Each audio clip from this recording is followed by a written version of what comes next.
Now I think I'm going to dive right in. But the question I think has probably been very, very on the back of everyone's mind here throughout this whole entire conference. Namely, why don't walls breathe? This is a weird question that Aristotle asks in his Posterity Analytics in the context of trying to clarify what a propter quid demonstration is. And here's Aquinas' commentary. If someone attempted to prove that a wall does not breathe because it is not an animal, he would not be demonstrating propter quid, or giving the cause. For there are many animals which do not breathe. Fish. If the most proximate middle were used, it would be a demonstration propter quid. For example, if it were shown that a wall does not breathe because it does not have lungs, for whatever has lungs breathes, and conversely. The point is not that the demonstration, that the argument based on the fact that the wall is not an animal is false. He just thinks it's a quia demonstration. It proves the fact, but it doesn't prove why it is the fact. That there's more that could be said and has not been said about the question of breathing, insofar as you reference the lack of animality. There's a more immediate and proximate cause you could be looking for. So I think there have been a lot of good arguments put forward by philosophers, theologians, and technology experts on what AI, as currently constituted, is or is not, many of which we've heard today. And some of the best, particularly from the Catholic perspective, draw on important aspects of human nature, particularly claims about the spiritual nature of the human soul, human rationality, and to argue that AI has not, and perhaps will never, have an immaterial nature or activity. And I think they're right. But that said, it always worries me, because there are purely material realities that we, as humans, can enter into certain, at least emotional relations with, namely pets. Many people do not want to extend, so we can bear certain moral responsibility towards pets and animals. Many people do not want to extend such considerations to the purely material AI systems, and I would be one of them. But the argument for why AI systems or agents cannot enter into even an animal level of moral or emotional relationship, let alone a human one, is often centered on saying AI is not alive, or it's not an animal, or it's not biological, or especially among Thomists, it's just an artifact. Well, I think that all of these statements are true and may be enough to establish the fact or a quia demonstration, and may be satisfying for those that are inclined to accept the conclusion and understand the meaning of the principles. They do not actually, I think, identify the real cause for the question of emotion in particular, which I'll talk about more, or the propter quid reason for their claims. And again, this is not just Thomist pedantry. It's like you need to work harder. It's a sign of the fact that there's more about reality we could understand. There's something causal in reality we haven't uncovered that we could say more about. If animals and humans are just complex biological computers, as some claim, they wouldn't find the argument compelling. And so if we can find a better argument that gets more closely to the root of the matter, the more proximate causes, I think we can be both more satisfied in our understanding, but also have a chance to more easily convey that truth to others. So in this talk, I'm hoping to model what a Thomistic investigation of more proximate causes might look like.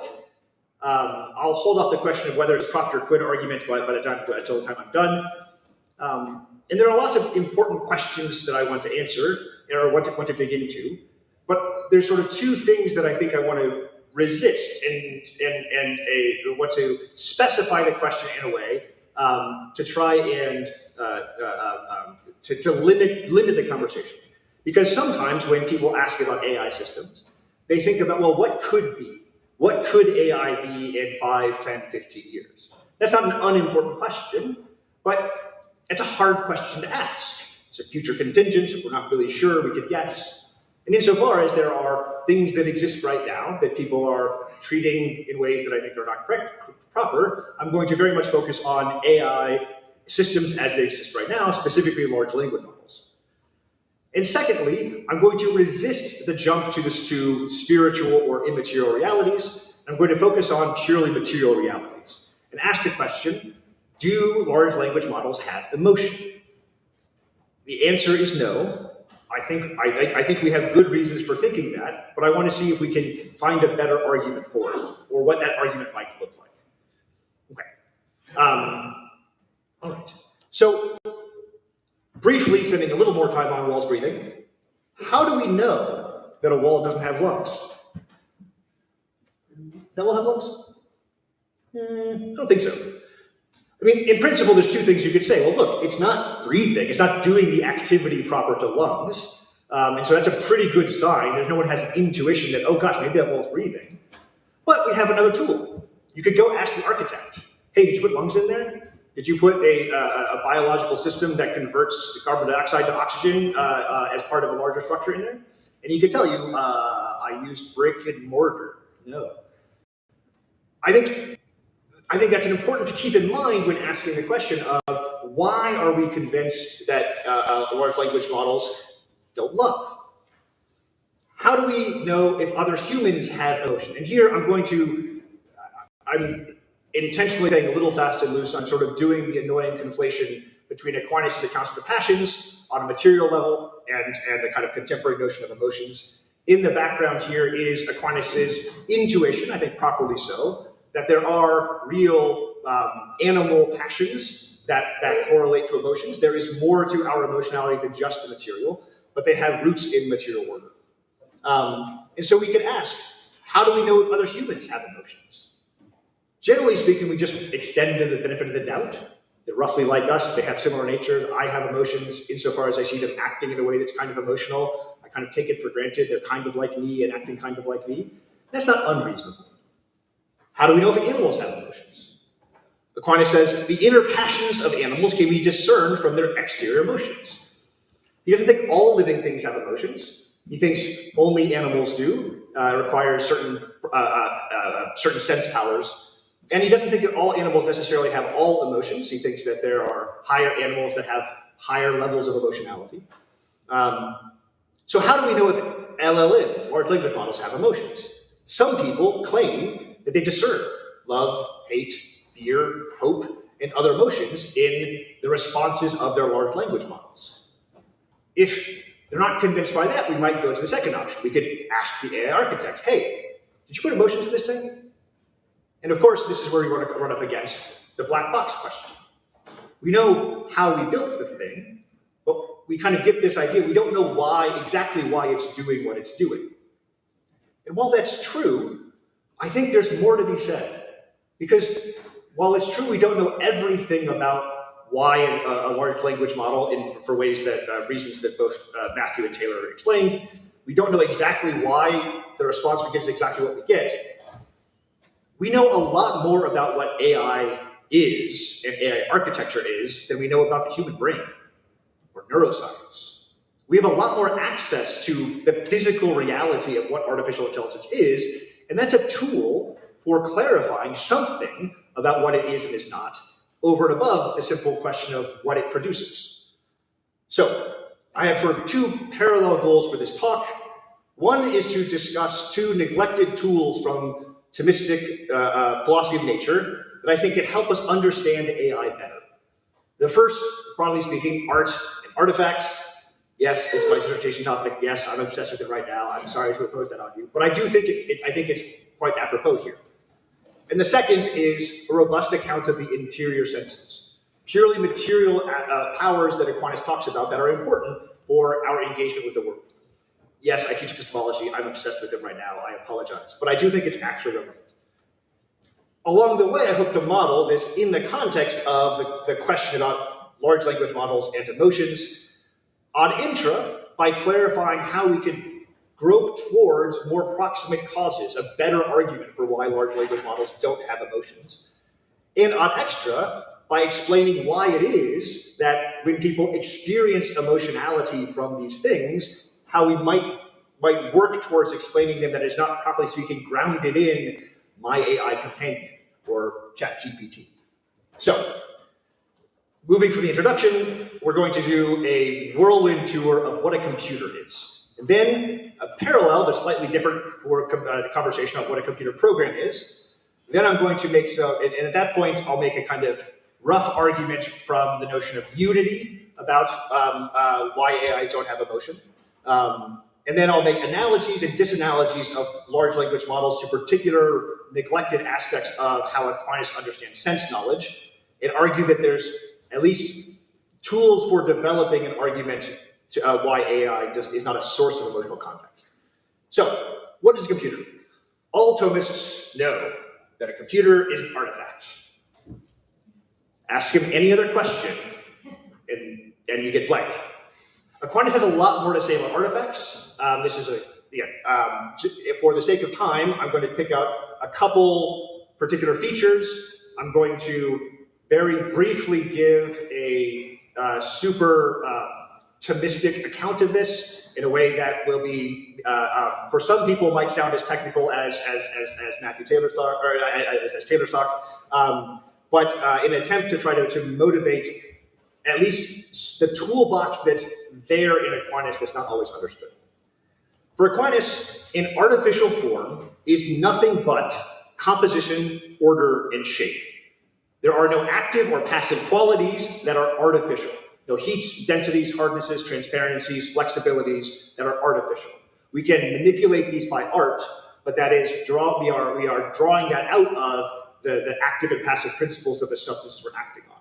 The artificial form is nothing but the shape, composition, and order. For a complex artifact made of several substances, the artificial form is a composed unity of order. This is kind of that composition to order aspect. Again, sort of slightly technical, but just want to lay it out. It's a unity because each individual substance is ordered by a logical relation to one common future use of the artifact as a whole. This is very parallel how each and every soldier is ordered by a logical relation to the goal of victory that the soldiers have as an army. These logical relations are guaranteed by real relations of being held, where a particular substance is impeded from moving under its own natural tendencies by the neighboring substances, and holding, where a substance contributes to the impeding of some other neighboring independent motion. This is the physical binding and composition of an artifact. Again, there's interesting things to be said about artifacts with pieces that move. For our purposes, it won't matter. Composition as establishing a kind of relative mutual violent unrest between the individual pieces. Why does the seat of the chair not fall? Because it's being impeded by the fact that it's attached to the legs. So if we take the Ark of Constantine, it's a large, beautiful artifact.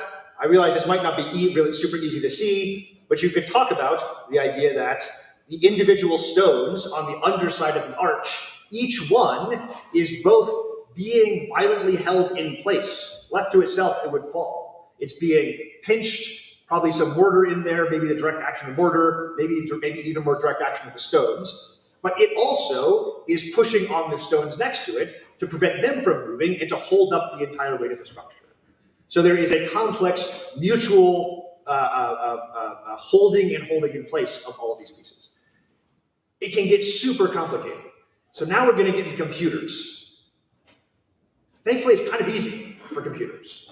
Here's a transistor, a relatively simple, complex artifact, kind of MOSFET transistor. It's matter. Again, I'm not going to go through the whole details of this just for the sake of time, but there's one substance that is the crystal, like the silicon crystal, that is the base of the entire chip. That's then doped with certain things, which again, there's a whole bunch of Thomistic chemistry to work about that, but I have theories, but we don't have time. There's various small substances of metal, polysilicon, silicon nitride, silicon oxide, etc., each with very specifically designed shapes that are given to them by the actual process by which they are layered on and then etched away, such that each individual piece has an artificial form as its shape. And then there is the overall artificial form of the actual mutual binding of each of the little piece of metal to some of the silicone or some of the glass. Again, particle physicists waving hands now. But there are mutual chemical and physical bindings going on there that we understand chemically, and we could apply some Thomistic terms to clarify and work out. So this artificial form is grounded on these real relations of holding and being held between the individual substances, chemically bonded through growth or deposition, shaped by etching. Given this collection of real relations, there is a logical unity of order of the entire collection of these particular substances with proper natural powers. First and foremost, not to move, to just stay in that arrangement. So left to itself, what does a chip do? Nothing. It just sits there. It sits there as this particular arrangement and orientation of silicon and glass and metal. But the natural active and passive principles of each of these substances has been chosen that when you violently impose a certain electrical current on them, what is the good Thomistic count of electrical current? I have ideas, but it needs to be worked out more. Insofar as this fixed structure, a certain voltage is applied to it, what you get is basically an electrical switch. If there's a voltage at G, current can flow from S to D. Great. So that's the first one. It's relatively simple. It's the easiest one of the pieces. After that, we need nothing. It's just more transistors. Again, technically, this is capacitors for some of the memory, but it's basically a CPU is just lots and lots and lots of transistors. You take, this is, again, a sketch of how we make these things, how, like, the process by which we layer them and etch them. This is a physical structure of this schematic diagram. The bridge here and here is one transistor. The bridge here are two transistors in series. So this is a physical instantiation of this schematic map, which maps onto this logic gate. If you apply current, so the current, if you look here, is applied to the A current, which is this green bar, is applied to two of the transistors, and the B current is applied to two other ones. And so voltage, sorry, I'm fasting this here.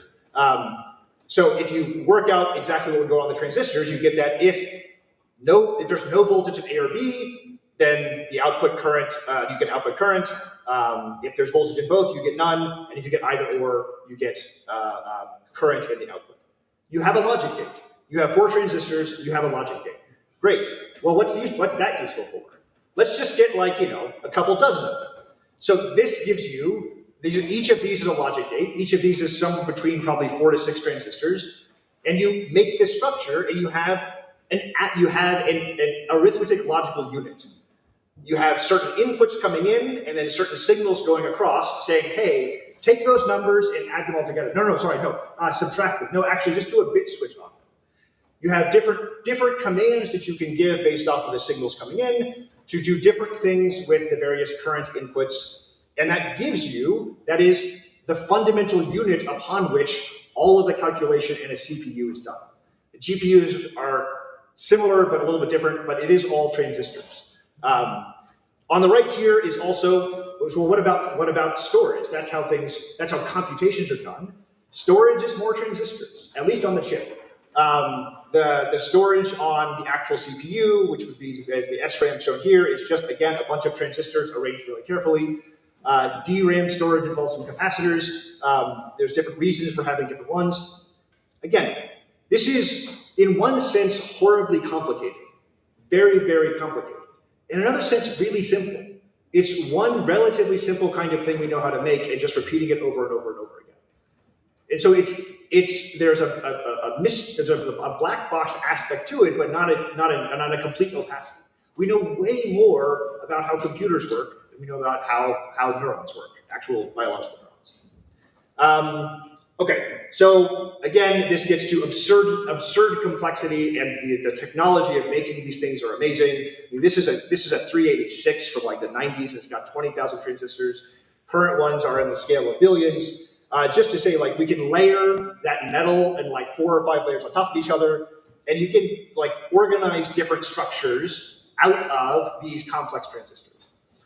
I want to just pause here on this schematic of what a CPU and a GPU looks like, just because it's going to be important. If you notice here, you see core. Core basically is the equivalent of like that arithmetic unit. You send a current in, send it a signal, and it does some math or logic on the results, and it spits the results out. When you see L1 cache, L2 cache, and DRAM, those are all different kinds of memory. So that's sort of temporary storage of information. So it can, and they get sort of smaller and more quickly, so that you can do more math more quickly. It's all about sort of scale and efficiency. But just keep that in the back of your mind, that there are levels of memory in your computer. all of this, the DRAM might be off the chip, but maybe some of the chips have it on them. All of this is on the chip. There's DRAM. We haven't even talked about like an SSD drive or DVDs. It gets more complicated, and yet the building pieces are not actually that complicated. Okay, so a computer is a very, very, very, very, very complex arrangement of the same sort of thing over and over. That is relatively simple, but kind of amazing. And but it's designed so that you can do any kind of mathematical calculation on them. But that's, what does that look like? What is the computer program? We have the physical computer, but that's just what the thing is, whether it's plugged in or not, whether you're running something or not. What can or should we say about the computer program? Aquinas talks about liberal arts, and he talks about when he talks about examples of liberal arts, he draws on the quadrivium. He says, among other sciences, these are called arts because they not only have cognition, but some work, an opus, that is immediately of reason itself, as constructing a syllogism or forming an oration, numbering, measuring, forming melodies, and computing the course of the stars. Computing the course of the stars. It's a complex, natural, he thought, physical system. This is the Ptolemaic representation of the motion of Mercury, apparently. I hadn't actually looked at it in detail. Again, Aquinas might have been more familiar. He knew of the Ptolemaic system, whether he knew the details. Again, the point being, whether you're talking about the Eudoxian system of the heavenly spheres or the Ptolemaic system of the heavenly spheres, it is a complex physical system with a very specific arrangement. And there is math that can be done to say, hey, given this starting time and the position of the heavenly spheres, where is Mercury going to be in 3 months? And you can work that out. Now, the working of that out, if you can do that in your head, good luck. And so we might use physical tools to assist us, sketches and drawings like the one here, but ultimately it is a kind of work of the intellect. It is a mathematical operation, but a mathematical operation about a particular physical system. Not a mathematical proof about mathematical theory in general, but a very specific physical system. That's what we're doing when we're organizing computer logic. It's just the system we're dealing with is an artificial one. We have a very, very complex artificial system that we are applying mathematical and logical reasoning to, such that given certain initial conditions, what do we expect to flow out of that? So there's a relationship to the activity proper here to astronomy. In a certain sense, there's also something interesting you might say about the example he has of composing an oration. Because you can compose a speech in your head, and that is a composed speech. That probably might actually be the again, debated point, that might be the prime analogous of that speech, is the organized speech as in your head. But it is ordered towards actually speaking it and actually being spoken. You could also write it down. You could also record a video of it. There's different modes of instantiation of that one liberal art in different physical systems. And in an interesting way in computer science that I think is parallel to but slightly different is that this, in certain kinds of instantiations of this liberal art of computer programming, actually is a principle of the particularities of the motion in the artifact we're talking about. We're not just watching a natural system go. We're saying, okay, if I do this to this artifact, this is how it's going to react. Again, this is in the background of even Aquinas' recognition of how complex artifacts works. He thinks that there's a huge amount of geometry that goes into constructing any complex artifact. Okay, so that said, again, just to kind of complexify this a little bit, there are layers of this kind of liberal art of computer programming, right? There's a kind of computer programming that is very, very attached to the very, very specific artifact you're dealing with. It depends very, very much on exactly which transistor is connected to which other transistor.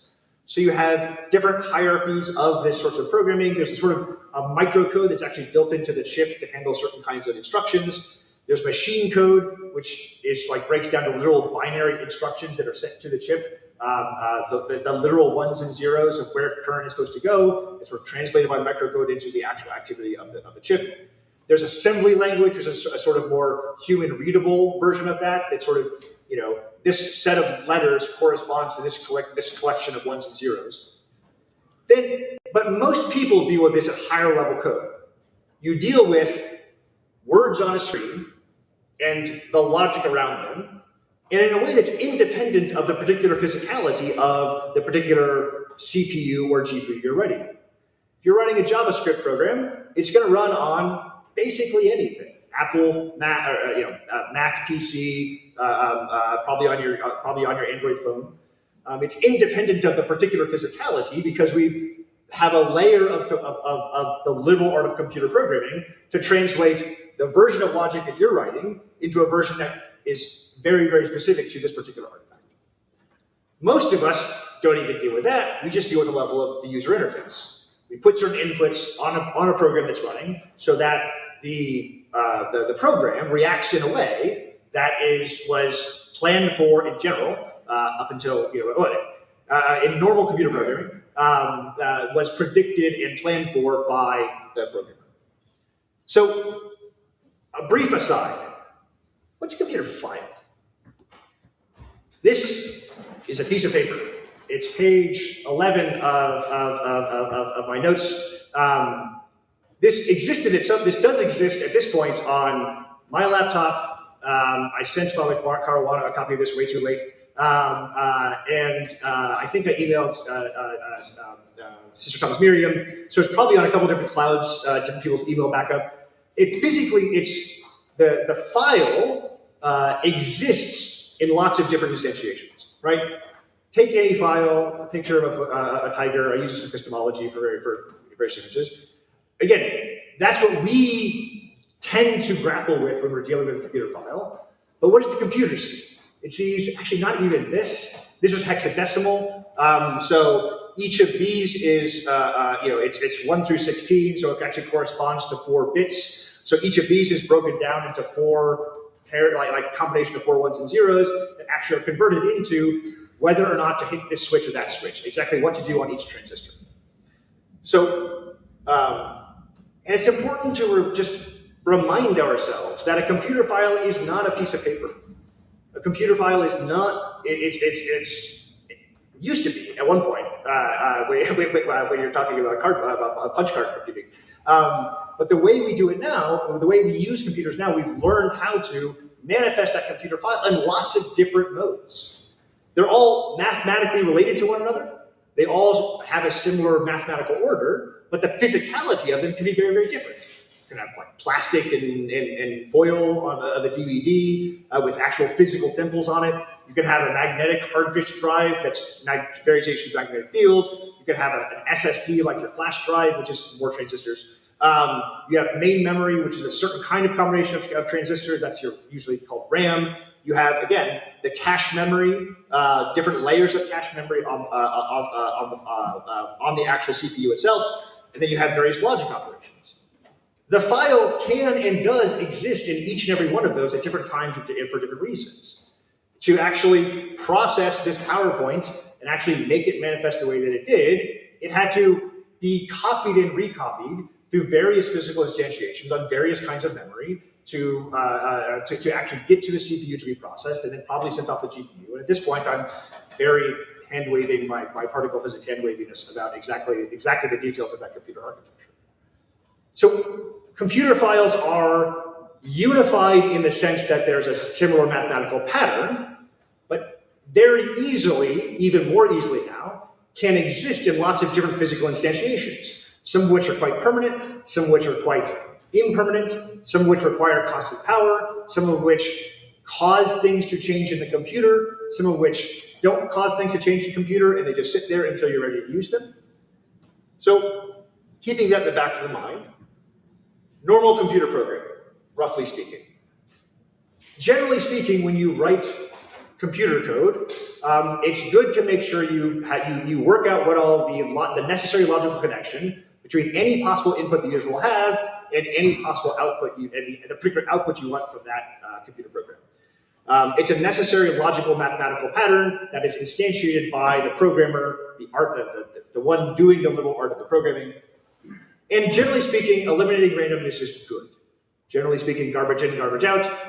If for some reason some randomized bit of memory gets attached to something important in your computer program, you're going to get junk. Now, there are aspects of randomness that can be useful at times. You know, it's good to use a random number generator for like a solitaire program, just because it's more variety, and you don't have to program every single hand of solitaire. So randomness can be useful, but it's only relatively recently that we've sort of found a way for it to be productive. And again, broadly speaking, I would argue that this normal computer programming is a kind of follows on the broad history of how human art and technology have moved forward. Generally speaking, human art gets better the more concretely and more specifically we constrain the randomness and contingency of nature. The reason computer chips are so good is because we are just so utterly precise in exactly how we design and arrange them, such that we can give them very, very precise instructions to do what they do so quickly. Generally speaking, nature is sort of indifferent to that. We step in where nature is indifferent, so that what is unlikely by nature ends up being likely to happen because we would like it to happen because we think it will be useful for us. Again, if we think about large language model algorithmically, it breaks some of those patterns. Broadly speaking, drawing on Taylor and Matthew's talk, right? There are certain aspects of a large language model that are very, very well organized and constrained. The entire very specific and very, very large structure, the vector size of tens of thousands, the vocabulary of 150,000 tokens, the 96 transformer blocks. But we intentionally randomize the connection between inputs and outputs at the beginning. We don't, the individual parameters, the 175 billion parameters, we just randomize and then constantly train by this process of comparing with existing text and the process of backpropagation. So what we get is a complex system that, as Taylor described, encodes the geometrical representation of meaning. That's all true and absolutely correct. And insofar as we are thinking about the large language model as the mathematical pattern, there's a lot to draw out of that and a lot to learn from that, and a lot more to learn. But there's an aspect of this that, I think even most people working in AI don't really think about. What is that thing physically? What is the large language model as it actually physically exists in some actual artifact? I think that we're more aware of this in some sense, just in the sense in which we learn about data centers that are drawing more power than entire states. So that there's the physicality of AI is becoming more and more aware, but exactly at least some of the details, I think, we often just gloss over. Just a few points, I think, that argue this direction. There's massive parallelization. This one big calculation is split up across lots of different GPUs. And in one GPU, it is split up across lots of different arithmetic units. And within an arithmetic unit, it is broken up into lots of pieces until you get down to individual transistors. This switch on or off. And there is, in that process of filtering and passing from this thing to that thing, constant processes of copying, deleting, and recopying and overwriting on a bitwise level. There's just a different physical structure instantiated constantly. And there's nothing about the physical structure that is inherently large language model-ish. We designed these things to run computer games, not to do large language models. We just found out the math was the same, and so we applied the math in the same way. And I think even here, a point which I didn't quite think through and realize till recently, even when we talk about changes in the algorithm, there can be a disconnect between our understanding and correct understanding of the math and the physicality of what's going on. So, for instance, each individual parameter in most of these models is stored in 16 bits, 16 ones and zeros. That gives you lots of precision. You can change numbers in a very, very small rate, depending on where you are in the scale, on the order of 3 to 4 to 5 decimal places.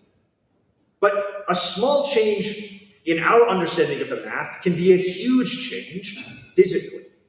So if you take the standard half way of describing 16-bit precision, the difference between 1 and the nearest number above it, which is 0.0009 away, is differed by 1 bit. You just got to move 1 0 to a 1. Between 1 and the next number below it, 0.99995, not exactly the same distance, roughly the same, requires changing 11 bits. More than half of the physical thing has been changed in the process. So there's a disconnect between our understanding of the mathematics and what's actually going on in these physical systems that I think is not always recognized. Just how distributed and not just how complex and ununified the artifact is of the computer in the way that Matthew mentioned, but even the way the process, the activity. To talk about the large language model, ChatGPT running right now, my AI assistant, the physicality of that thing is very, very disunified over time, in space and over time, in a way that I think most people are not aware because they interact with it in a single stream, a single chatbot, usually on the same physical object. And so we are shielded from the massive disunity of what's going on to make the math work. Okay, so I'm going to skip ahead a little bit. I'll come back to do a different context.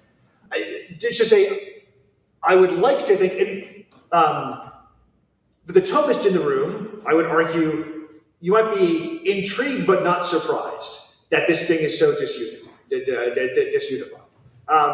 But I think this is a place where it's a tool that might help some people understand exactly why they shouldn't think of these things as something that cares for them.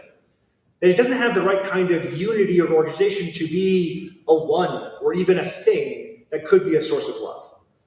I think that's a rhetorical argument. It's incomplete, but even that might help people. I think it's an important thing for us to keep in mind.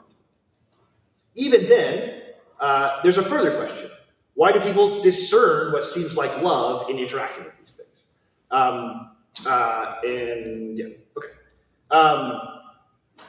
So here I want to shift into a very brief, and again, too quick summary of another neglected corner of Thomistic natural philosophy / anthropology, exactly what Aquinas thinks about sense knowledge.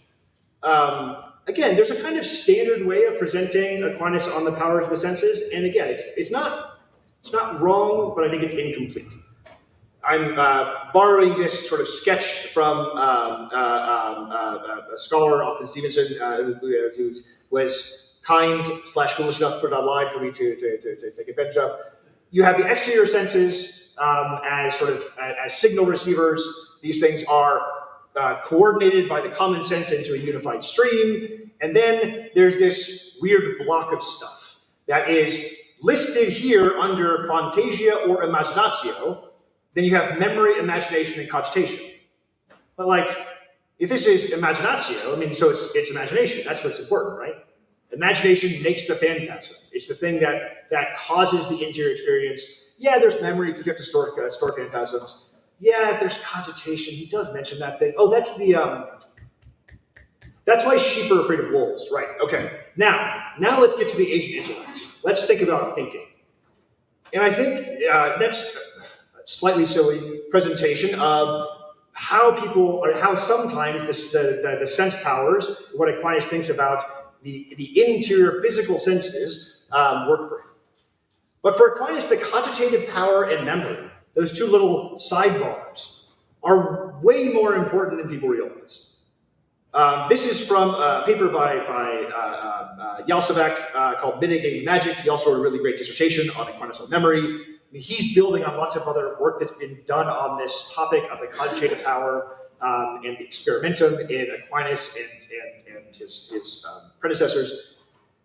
And the way he describes it, that together, the cogitative power and memory produce the pre-intellective, quasi-knowledge of experience or experimentum.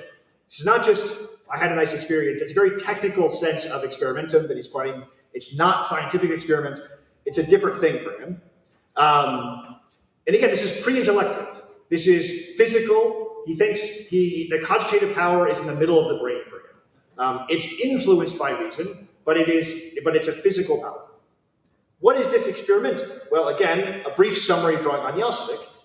It's an ordered collation, sticking, like linking together of particular intenciones, aspects of our sense experience that are not, that go beyond simply hot, cold, wet, and dry, or visible, apprehended by sense and stored in memory.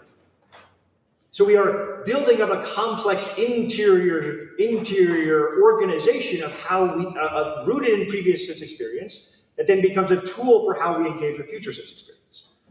It is a probabilistic one. This is not modern probability, pre-universal form of knowledge, merely probable opinion from patterns. That is a mode by which we can make decisions in a probabilistic way. We can have a rough idea that it's probably the right thing to do. It's a form of knowledge that enables the agent to act easily and effectively in the world of contingent singulars. He distinguishes between having the experimentum of medicine, having lots of experience with what medicine to give people in different contexts, and having the art of medicine, having the interior universal knowledge of the principles of why medicine works the way that it does. It says if you're sick, go to the guy with the experimentum. Having the theoretical knowledge is great, but sometimes having the experimentum is better for the contingent singular case. And it is propedeutic to the acquisition of universals. Aquinas thinks there's a lot more going on at the sensory level before we abstract anything. That there's a lot more organization and patterning going on physically inside of us. Now, again, there's a few qualifications I want to, or extensions on this. Again, the experimentum is explicitly and primarily attributed to humans. Again, there's this overflow of reason into the cogitative power for him. He thinks there's something approaching it into higher animals. When he's talking about animal training, why certain dogs love sticks and certain dogs are afraid of them because of what their masters have done with those sticks. He talks about a kind of near experimentum, which sometimes is just a kind of custom. But there's something of this power working in even in animals, in purely material beings. And it's primarily, right. In the collatio of the intentiones of animal estimative power and human cogitative power work on, the power they work on do not begin from an arbitrary blank slate, but are grounded in what is useful and harmful for us by nature and then by experience. So that they are, in a certain sense, built up out of the active, the interactions we've had by sense appetites and the results of our passions. Again, this is very, very sketchy and very initial, but there are ways in which there are analogies to this in what we talk about in terms of the mathematical structure in large language models. There's a kind of mathematical experimentum in a certain sense. They're ordered arrangement of patterns linking various inputs based on training data, the geometric representation of meaning. They are probabilistic in a different sense, but I think they're not completely unrelated.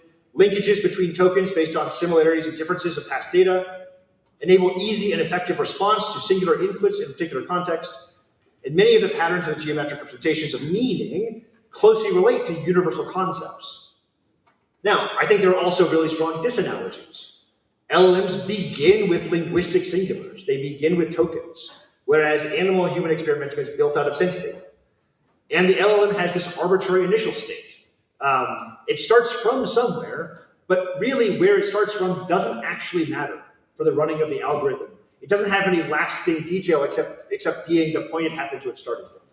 Whereas the initial state of the animal or human has a huge influence on exactly how the experimentum is going to be designed. The natural appetites and the natural way our passions work influence this role of human experimentum. And so